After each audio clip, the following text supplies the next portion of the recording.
네, 이 시간 우리 모두 저희 말이 아니라 우리 성령의 가르침을 받는 귀한 시간 되기를 소원합니다. 네, 우리는 지난주부터 교회에 새롭게 시작된 박해, 그러니까 세상 권력으로부터 오는 핍박에 대하여 다루고 있습니다. 당시 유대인들의 왕이었던 헤롯 왕이 그 교회에 뭐 잘못과는 상관없이 자신의 정치적인 입지를 위하여서 교회를 핍박하고 또 야고보는 죽이고 베드로까지 죽이기 위해서 옥에 가두는 일이 발생했습니다.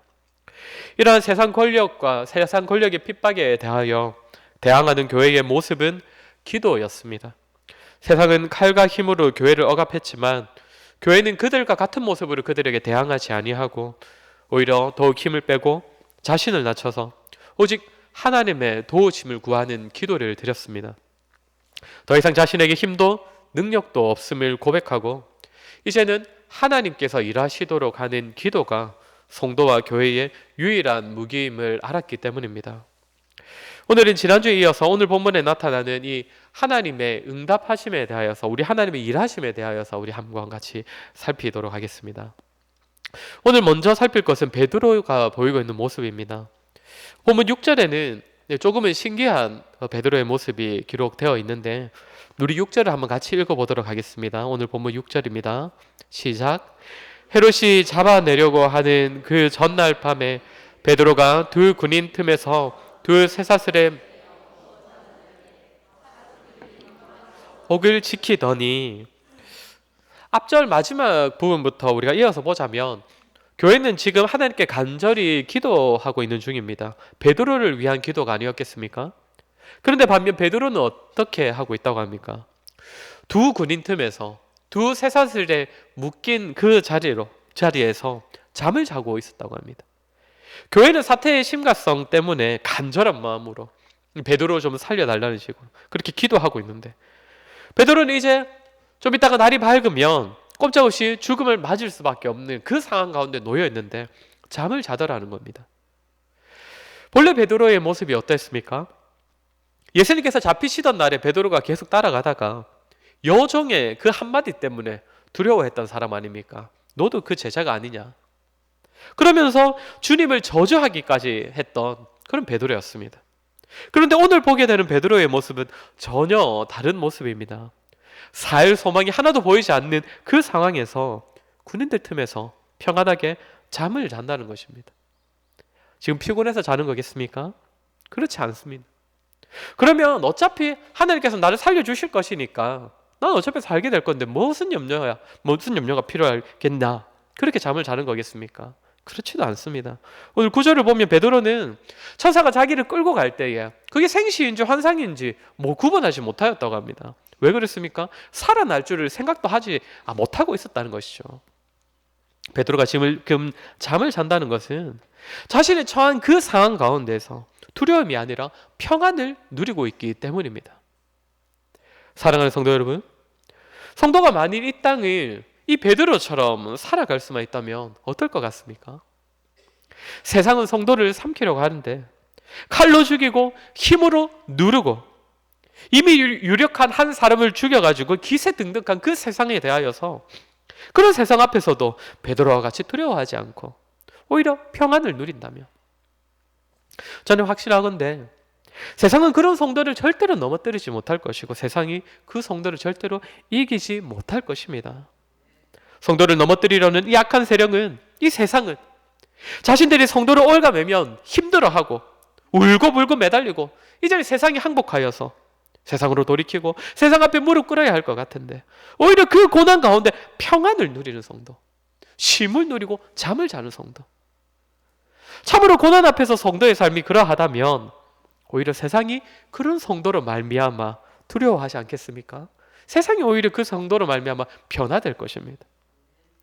우리 오늘 시편 127편 1, 2절을 우리 한번 같이 읽어보도록 하겠습니다. 시편 127편 1절과 2절입니다. 우리 같이 읽겠습니다. 시작. 여호와께서 집을 세우지 아니하시며 세우는 자의 수고가 헛되며 여호와께서 성을 지키지 아니하시며 파수꾼의 깨어있음이 헛되도다. 너희가 일찍이 일어나고 늦게 누우며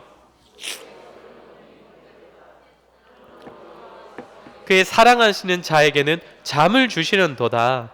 아멘. 어떤 내용입니까? 평소에 잠 잘 자는 사람을 두고 우리 한 번씩 그러지 않습니까? 아이고, 하나님께서 사랑하시나 보다, 이렇게 농담을 하는데 그런 내용은 사실 아니지요. 여호와께서 집을 지키지 않으시면, 여호와께서 집을 세워주시지 않는다면 사람이 아무리 성을 지키려고 노력해봤자, 파수꾼이 아무리 일찍 일어나고 늦게까지 잠을 자지 않으면서 지키려고 해봤자 모든 것이 다 헛되다고 하십니다. 그러면서 여호와께서 사랑하시는 자에게는 잠을 주신다고 합니다. 하나님을 믿는 자는 여호와를 신뢰하는 가운데 내가 나를 지키는 것이 아니라 주께서 나를 지켜주신다는 그 사실을 믿는 믿음 안에서 참 평안과 참 안식을 누린다는 것입니다. 오늘 베드로의 모습이 이 말씀을 잘 보여주는 겁니다. 공포와 좌절의 상황 앞에서, 이런 상황에서도 내가 어떻게 할 수 있는 것이 아니라 저들이 나를 죽이려고 해도 하나님께서 나를 살려주실 거면 어차피 나는 살 것이고, 내가 살아나 보려고 발버둥 치더라도 우리 주님께서 오늘 너를 데려가겠다라고 하시면 나는 죽을 수밖에 없는 인생이니, 그 사실을 믿음으로 고백하는 베드로이기에 이 상황 가운데서도 주님 주시는 평안 가운데 잠을 자는 것입니다. 안식을 누린다는 것입니다. 사랑하는 성도 여러분, 우리가 확인할 수 있는 사실이 무엇입니까? 하나님의 사랑을 받은 자, 주께서 은혜를 베푸신 자, 보호하시는 자, 그 사람은 이 세상의 고난과 질고 가운데서도 평안을 누리고 안식을 누릴 수 있다는 것입니다. 이것이 참 성도가 가지는 특징입니다. 문제가 없어서가 아닙니다. 수고로움이 없어서가 아닙니다. 베드로는 목숨을 빼앗기기 직전이었습니다. 그럼에도 잠을 잘 수 있는 평안함이 있었습니다. 주님으로부터 오는 평안을 누리는 것입니다. 내가 주 안에 있음을 알고 주께서 베푸시지 않으면 나의 손짓과 발짓, 나의 그 모든 노력은 다 허사라는 사실을 인정하는 가운데서 누리는 평안입니다. 오늘 이 시대 어떤 시대입니까? 좀 전에 읽은 그 시편의 표현처럼 수많은 사람들이 정말 일찍 일어나고 정말 늦은 시간에 잠자리에 들게 됩니다. 정말 열심히 살아갑니다. 왜 그렇습니까? 그러지 않으면 경쟁에서 뒤처질 것 같아서입니다. 하루하루 정말 열심히, 정말 아둥바둥 그렇게 살아가고 있습니다. 그리해야 내가 남들보다 더 앞서고, 내가 남들이 가지지 못하는 걸 쟁취할 수 있고, 내가 원하는 삶을 살아갈 수 있다고 여기기 때문입니다. 그리고 그렇게 될 때라야, 내가 남들보다 더 잘 될 때라야 내가 참 평안과 쉼을 얻을 수 있다고 여깁니다. 남들보다 더 열심히 살아서 남들이 오르지 못하는 위치에 오르는 것이 참 쉼과 안식을 누리는 비결이라고 여기기 때문입니다. 성도 여러분, 우리의 생각은 어떠합니까? 이러한 시대 가운데 우리의 마음은 저들과 다르다고 자신할 수 있습니까? 우리 역시 내가 원하는 것을 이루어내어야 참 평안을 누릴 수 있고, 현재 나에게 있는 문제들, 어려움들 다 극복되어야 그때에 비로소 내가 안식을 누릴 수 있을 것이다 라고 그렇게 여기고 있지 않습니까? 저와 여러분 역시 너무 많은 근심과 염려 때문에 너무 민감하고 그것 때문에 너무나 고민이 되어서 풍랑 위에 있는 작은 배처럼 늘상 흔들거리고 오락가락하는 가운데 정말 우리의 마음에 쉼이 없고 평안이 없는 그런 상태 아닙니까? 우리 가정의 문제, 남편과 아내, 우리의 자녀들 생각할 때마다 우리 얼마나 자주 흔들립니까? 주님께 다 맡겼다고 말은 하지만 심하다 때마다, 자녀들이 한 해 한 해 자랄 때마다, 학교가 바뀔 때마다, 자녀가 취업하고 결혼하고 또 자녀가 자녀를 낳는 그 문제들까지, 그런 거 하나하나가 다 우리 안에 있는 평안을 빼앗아 가버리지 않습니까? 성도 여러분, 기억하십니까? 우리가 작년까지 예배의 시작을 알리는 성경 구절이 무엇이었습니까? 기억하십니까? 수고하고 무거운 짐진 자들아 다 내게로 오라. 내가 너희를 쉬게 하리라. 어떤 자들이 쉬게 하신다고 합니까? 수고를 다 마친 자들입니까? 무거운 짐을 다 옮겨서 이제는 짐을 다 내려놓은 자들입니까? 그렇지 않습니다. 여전히 수고가 있고 여전히 짐을 지고 있는 그 자에게 주님께서는 오라고 하십니다. 여전히 고민이 있고 문제가 있고 가정과 자녀와 직장과 이웃관계에서 여전히 어려움들이 있는 그 성도들에게 우리 주님께서 나에게 오라. 주님께로 가면 쉼을 주신다고 합니다. 성도 여러분, 아직도 스스로의 짐 때문에 힘들어하고 계십니까? 여전히 하나님, 이 짐부터 지금부터 해결해 주셔야 제가 쉴 수 있습니다. 주님께서 주시겠다는 그 안식도 일단은 제 그 무거운 짐부터 다 내려놓고 해 주셔야 그때 누릴 수 있는 것 아닙니까? 이렇게 여전히 주님 주시는 안식을 바라보지 못하고 주님께서 주시는 그 평안을 누릴 기대조차 하지 못하고 여전히 우리의 짐과 우리의 수고를 바라보면서 전전긍긍하고 있는 우리의 모습은 아닙니까? 그렇지 않습니다. 짐이 우리를 쉬지 못하게 하는 것이 아니고 우리가 짐을 벗어날 때라야 안식을 누릴 수 있는 것이 아닙니다. 참으로 우리를 사랑하시는 분께서 우리에게 쉼을 주시고 잠을 주신다는 그 사실을 기억하여서 그분께로 가서 맡기고 우리가 주님 안에 있음을 확인하고 신뢰할 때에 주님 주시는 평안과 자유와 안식을 누리는 것입니다. 우리가 지고 있는 짐의 문제가 아닙니다. 우리가 하고 있는 수고가 우리의 평강을 좌우하는 것이 아닙니다. 사랑하는 성도 여러분, 부활하신 주님께서 제자들을 찾아오셔서 처음으로 건네신 말씀이 무엇입니까? 평강이 너희에게 있을지어다. 이미 주님께서 우리의 평강을 약속하셨고 우리에게 평강이 있음을 선언하셨습니다. 그렇게 수고가 있는 모습 그대로, 짐을 지고 계신 그 모습 그대로 우리 주님께로 나아오시기를 우리 주님께서는 원하십니다. 스스로의 힘으로 평강을 누려보겠다고 발버둥 치다가 만신창이가 되셨더라도 지금이라도 그리스도께로 그 모습 그대로 나아오시기 바랍니다.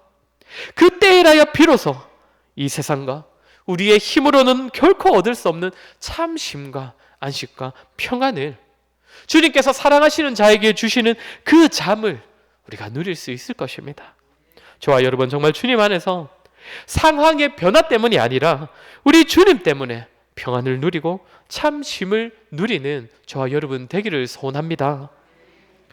이제 주님께서 베드로를 건지시는 과정을 한번 살펴보도록 하겠습니다. 주님께서 성도들의 기도에 응답하셔서 또 베드로를 복음을 위해 더 사용하시고자 이 베드로를 이 상황 가운데서 건져주십니다. 이때 우리 하나님께서 베드로를 어떤 과정으로 인도해 주십니까? 우리 먼저 7절을 한번 보면 호련히 주의 사자가 나타나매 옥중에 강채가 나며 또 베드로의 옆구리를 쳐 깨워 이르되 급히 일어나라 하니 쇠사슬이 그 손에서 벗어지더라. 주의 천사가 베드로를 쳐서 깨웠다고 합니다. 그러면 급히 일어나라 하고 또 손에 일어나자마자 손에서는 쇠사슬이 벗어졌다고 합니다. 그리고 8절에는 천사가 이르되 띠를 띠고 신을 신으라 하거늘 베드로가 그대로 하니 천사가 또 이르되 겉옷을 입고 따라오라 한대. 이제는 신도 신으라고 합니다. 그리고 옷도 입으라고 합니다. 그리고는 천사가 따라오라고 합니다. 10절을 보시면 이에 첫째와 둘째 파수를 지나 시내로 통한 새 문에 이르니 문이 저절로 열리는지라 나와서 한 거리를 지나매 천사가 곧 떠나더라. 천사를 따라가는데 어떤 길로 가게 되었다고 합니까? 첫째 파수꾼 지키고 있고 둘째 파수도 지나서 베드로를 지키기 위해 아마 파수꾼들이 두 겹으로 지키고 있었던 것 같습니다. 그렇게 파수꾼들을 다 지났는데 이번에는 새 문이 나타나고 이제는 새 문 앞에 이르니 이제는 새 문도 저절로 열렸다라고 합니다. 그리고 거리까지 나왔을 때에 시내 한복판으로 나왔을 때에 천사가 떠났다고 합니다. 그러니까 이 본문에는 베드로의 이 탈출기가, 그러니까 탈옥기라고 할 수 있는 이 이야기가 상당히 구체적으로 기록되어 있는 겁니다. 누워 자던 상태에서 깨어 일어나고 쇠사슬이 풀리고 신을 신고 옷을 입고 두 겹의 파수꾼을 지나고 새 문을 지나 나오기까지 베드로가 거쳐온 과정들을 빠짐없이 지금 성경이 기록하여 보여준다는 것입니다. 성도 여러분 어떤 생각이 드십니까? 주의 천사가 베드로에게 나타났을 때에 어차피 베드로를 구원하여 살리실 거면 그냥 곧바로 옮겨주실 수도 있지 않았겠습니까? 쇠사슬이 저절로 풀리고 굳게 닫힌 새 문이 저절로 열릴 정도의 그런 능력이라면 베드로도 그냥 순식간에 옮겨주실 수도 있었을 것 같은데 굳이 쳐서 깨워서 일어나게 하시고 쇠사슬이 풀리는 거 보게 하시고 신도 신게 하시고 옷을 입게 하셔서 지금 자신에게 일어나는 그 일들이 어떤 일들인지 다 느끼게 하시고 그리고 정말 눈 뜨고 지키고 있는 파수꾼들도 그냥 지나가게 하시고 그리고 새 문도 저절로 열리는 것 다 목도하게 하십니다. 지금 주님께서는 천사를 통하여 일하실 때에, 천사를 통해 베드로를 건져주실 때에 베드로가 이 모든 과정을 보게 하시고 경험케 하시고 그 과정 하나하나를 다 거쳐가게 하시는 것입니다. 순식간에 모든 상황을 뒤집으면서 극적인 상황을 갑자기 펼치셔서 건져주시는 것이 아니라 잘 자고 있는 베드로를 억지로 깨우셔서 이 모든 과정들 다 보여주시고 느끼게 하시고 이 구체적인 상황을 베드로가 다 확인하고 경험케 하시는 가운데 건져주신다는 것입니다. 이것이 우리 주님께서 일하시는 방법입니다. 사람은 자꾸만 일을 주목하지만 우리 주님께서는 일이 아니라 사람을 주목하시기 때문입니다. 주님께는 당장의 일이 해결되는 것이 중요한 것이 아니라 사람을 인도하시는 가운데 그 과정을 통하여서 그 사람이 우리 주님을 더욱 밝히 알고 정말 우리 주님을 그 과정에서 깊이 만나고 그리하여서 정말 우리 주님의 마음을 깨달아 알기를 원하시기 때문입니다. 우리는 보통 어려움과 문제가 있을 때 어떤 마음을 가지게 됩니까? 이 문제가 어떤 식으로 해결되기를 바랍니까? 보통은 감옥 한가운데에서 시내 한복판으로 정말 순식간에 한꺼번에 다 옮겨지기를 바라지 않습니까? 애초에 잠에서 깨어있지도 않기를 바랍니다. 나도 모르는 새에 길이 다 열리고 내가 겪고 있는 모든 문제들이 다 해결돼 버리고 상황이 다 극복되어서 하루아침에 상황이 다 달라져 있기를 바라지 않습니까? 베드로가 잘 자다가 눈만 떴는데 갑자기 시내 한복판에 있는 그런 거 바라지 않습니까? 신앙생활을 하다 보면 간증을 들을 일들이 참 자주 있습니다. 꼭 간증 집회 같은 것이 아니더라도 설교자를 통하여서 또는 이웃된 성도들을 통하여서 여러 간증을 듣습니다. 듣다 보면 여러분 어떤 생각을 하게 되십니까? 우리는 짧은 시간 만에 간증을 듣다 보니 뭔가 그 간증하는 사람이 겪은 일들이 뭔가 순식간에 다 해결되고 극복된 것 같지만 정말 간증을 자세히 들여다보면 그 안에 수많은 과정들이 있습니다. 대부분의 사람들이 경험하는 것은 하나님께서 한순간에 다 해결해 주시고 완전히 순간적으로 다 건져주신 것이 아니라 조금씩 한 걸음 한 걸음씩 감옥 한가운데서 시내 한복판으로 단숨에 옮겨주신 것이 아니라 수많은 과정에서 그 사이사이에 겪게 하시는 또 다른 어려움들 끝에 정말 그 간증의 주제가 되는 그 자리로 옮겨주심을 보게 하십니다. 그런데 많은 성도들이 간증을 들을 때 어디에 주목합니까? 시작과 결과에만 주목하지 않습니까? 우리는 보통 과정이 아니라 일에 주목하기 때문에 일이 해결되는 것에만 관심을 가지기 때문에 과정은 다 생략해버리고 우리 주님께서 일하시는 과정은 주목하지 않고 그저 어려움이 해결되었다 하더라, 문제가 다 극복되었다 하더라, 그러면서 나에게도 저런 일이 빨리 일어났으면 좋겠다, 내 문제도 어서 빨리 우리 주님께서 해결해 주셨으면 좋겠다, 그저 일에만 주목을 해버리는 것이죠. 혹시 저와 여러분도 그렇지 않습니까? 그러나 우리 주님께서는 그런 방식으로 일하시지 않습니다. 일이 아니라 우리를 주목하시고 우리에게 관심을 두고 계십니다. 그렇게 하나님께서는 우리 역시도 그 하나님의 마음을 알기를 원하십니다. 그 하나님의 시선으로 우리 자신과 우리에게 발생한 문제들을 주목하기를 원하십니다. 그렇게 우리 하나님, 우리가 기도하는 문제들이 해결되고 극복되게 하실 때에 하나님께서 어떤 과정을 통과하게 하시는지, 어떤 단계를 밟아가게 하시는지 우리로 하여금 하나하나 생생하게 경험하게 하기를 원하십니다. 그리하여서 그 과정을 통하여서 우리로 하여금 우리 주님을 더욱 깊이 알게 되기를 원하십니다. 하나님께서 어떤 분이신지 우리에게 정말 매 순간 우리와 함께 하시고 우리의 삶의 순간순간에 우리 한 주님께서 관심을 가지고 계시고 우리를 지키시고 인도하는 분이심을 경험 가운데 보고 깨닫도록 여러 과정 가운데로 이끌어가고 계시다는 것입니다. 그렇기 때문에 사실 우리에겐 순식간에 해결되고 순식간에 극복되는 일은 좀처럼 잘 없습니다. 극복되었다 싶을 때에 또 다른 문제가 나타나고 어려움이 회복되었다 싶을 때에 또 다른 문제가 우리를 맞이하기도 합니다. 감옥에서 지키는 자들을 벗어났다 싶었는데 이제는 파수꾼들을 만나고 파수꾼들을 잘 빠져나왔다 싶었는데 굳게 닫힌 세문을 만나게 되기도 하는 겁니다. 그러나 그 과정들도 모두 다 지났을 때에 마침내 주님께서 옮기시고자 하시는 그 자리에 우리가 서게 되게 만들어 주시는 것입니다. 쇠사슬을 풀어주신 하나님께서 파수꾼도 지나게 하시고 이제는 세문까지도 열리게 하셔서 밖으로 인도하시는 그 과정들 다 경험케 하시고, 그 이후에 우리 하나님의 섭리와 인도하심과 풍성하심을 더욱 깊이 이해하고 깨닫도록 하시는 것입니다. 지난 한 주 새벽 기도 때에 창세기 12장 13장에서 우리가 아브라함 이야기를 다뤘습니다. 아브라함의 인생이 어땠습니까? 그가 믿음의 조상이라고 불릴 만한 사람이 되기까지 얼마나 많은 과정이 있었습니까? 하나님의 부르심을 따라서 믿음으로 가나안 땅에 들어왔는데, 들어오자마자 그가 만난 것은 무엇입니까? 기근이었습니다. 기근을 피해 애굽 땅으로 내려갔습니다. 애굽에 가자마자 경험한 것은 자신의 아내가 애굽 왕 바로에게 빼앗기는 일을 경험했습니다. 하나님의 도우심으로 그 애굽에서 잘 빠져나와서 다시 가나안 땅으로 돌아왔는데, 이번에는 조카인 롯과의 갈등이 시작되었습니다. 그 뒤로도 아브라함의 인생은 문제와 어려움들의 연속이었습니다.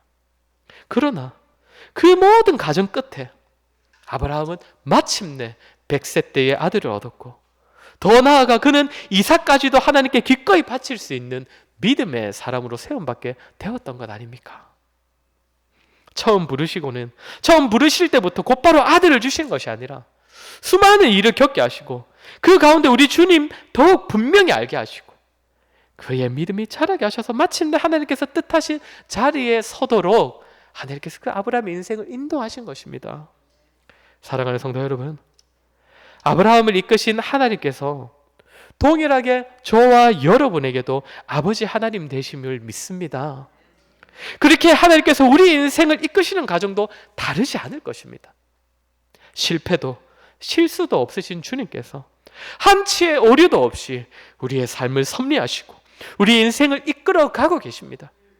우리가 당면한 문제들, 우리가 경험한 어려움들, 우리 눈에는 당장 해결될 기미가 보이지 않는 그 고난들도 분명한 것은 우리 하나님께서 이미 그 가운데 일하고 계시다는 것입니다. 곧바로 옮기시면, 곧바로 다 해결해 주시면 우리 육신이 조금은 편할 수 있겠지만, 하나님께서는 우리를 한 단계 한 단계 문제를 너머에서 또 다른 문제를 만나게 하시는 그 과정으로 우리 인생을 이끄셔서 우리가 주님의 일하심을 더욱 분명히 알도록, 한순간의 기적이 아니라 삶의 모든 순간 가운데 함께 하시고 간섭하시고 우리 인생을 책임지고 계시다는 사실을 깨달아 알 수 있도록, 하나님의 주인 되심을 인생 가운데 경험할 수 있도록 우리의 삶을 정말 과정 한 단계 한 단계 일일이 다 인도하고 계시는 것입니다. 사랑하는 성도 여러분, 우리의 모습 어떠합니까? 현재의 문제와 고민거리가 없는 분, 현재 우리가 당하는 그 어려움들이 없는 분 아무도 없을 것입니다. 저마다 기도하는 제목도 있을 것이고, 하나님께서 해결해 주셨으면 좋겠다 싶은 그런 문제들 다 안고 계실 것입니다. 성도 여러분, 그 문제들 앞에서 어떤 기대하고 계십니까? 어떤 마음으로 기도하고 계십니까? 너무 일에만 주목하고 계시지 않습니까? 이 과정을 통하여서 우리 주님을 더 깊게 알게 하시려는 그 하나님의 마음을 헤아리고 계십니까? 성도 여러분, 쇠사슬이 벗겨졌지만 나가보니 파수꾼들이 두 겹으로 지키고 있는 그런 상황을 경험하시면서 불평하고 계시지 않습니까? 파수꾼들은 어떻게든 겨우겨우 잘 지나서 빠져나왔는데 또다시 우리를 가로막고 있는 쇠물을 만날 때에 그때 또 하나님 원망하고 있는 그런 우리는 아닙니까? 기억하시기 바랍니다. 우리의 손에서 쇠사슬을 벗겨주신 주님께서 우리를 파수꾼의 손에서도 벗어나게 하실 것이고, 우리를 파수꾼의 정말 깨어있는 파수꾼 옆에도 안전하게 통과하게 하신 하나님께서 우리를 가로막는 그 쇠문까지도 열리게 하실 것입니다.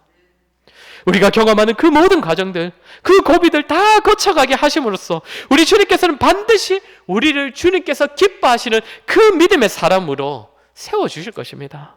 그 모든 과정을 통하여서 우리가 더욱 깊이 교제하시면서 그 가운데 더욱 분명하게 주님 알게 하시고 우리를 더욱 신실한 성도로 세움받게 하실 것입니다. 그래야 오늘 베드로가 11절에서 뭐라고 합니까? 내가 이제야 참으로 주께서 그의 천사를 보내어 나를 헤롯의 손과 유대 백성의 모든 기대에서 벗어나게 하신 줄을 알겠노라. 베드로는 지나는 과정 중에서는 생시인지 환상인지 몰랐지만 마침내 주님께서 천사를 통해 나에게 역사하셨음을 고백했던 것처럼 우리 역시도 현재 당하는 그 모든 어려움과 문제들, 그 모든 과정 끝에서 주님께서 나를 이끄셨구나, 주님께서 나를 건지셨구나. 주님께서 나의 인생 전반부, 정말 전부들의 인생 전체를 책임지셨구나. 고백하는 자리에 우리를 서게 하실 것입니다. 사랑하는 성도 여러분, 지금 마주하는 문제와 어려움들이 우리가 원하는 대로 풀리지 않아서 조급해하고 계시지 않습니까? 우리 인생이 이미 주님의 길에 들어섰는데, 우리 인생이 이미 주님의 인도를 받고 있는데 여전히 그 길 밖에 있는 것처럼, 여전히 하나님의 인도하심을 받지 못하고 있는 것처럼 불안해하고 있지 않습니까? 베드로만이 아니라 저와 여러분 역시 우리 주님의 역사와 섭리하시는 가정 가운데 붙들려 있음을 믿으시기 바랍니다. 우리의 삶이 조금 더 틀림없이 주님의 길로 인도되고 있음을 기억하시고 낙심하지 마시고, 현재 주어진 문제와 어려움 앞에서도 믿음으로 잘 감당하시고 신실함으로 성실하게 감당하는 저와 여러분 되었으면 좋겠습니다.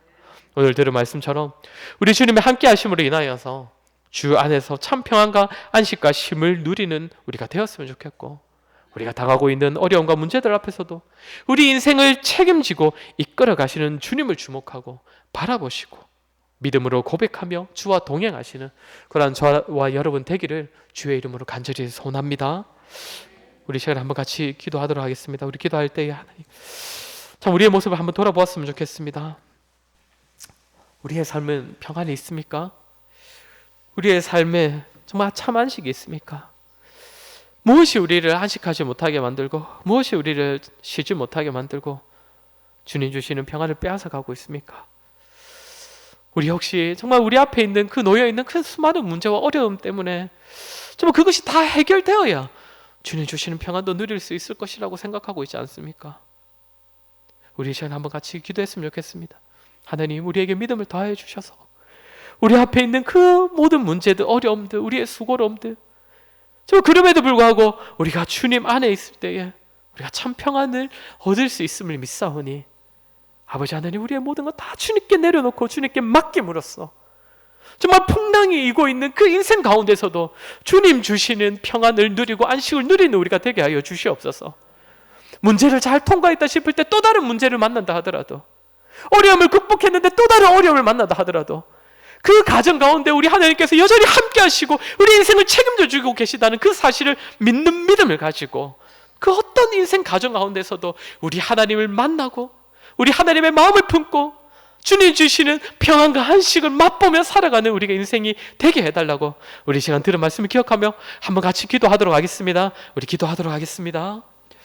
아버지 하나님,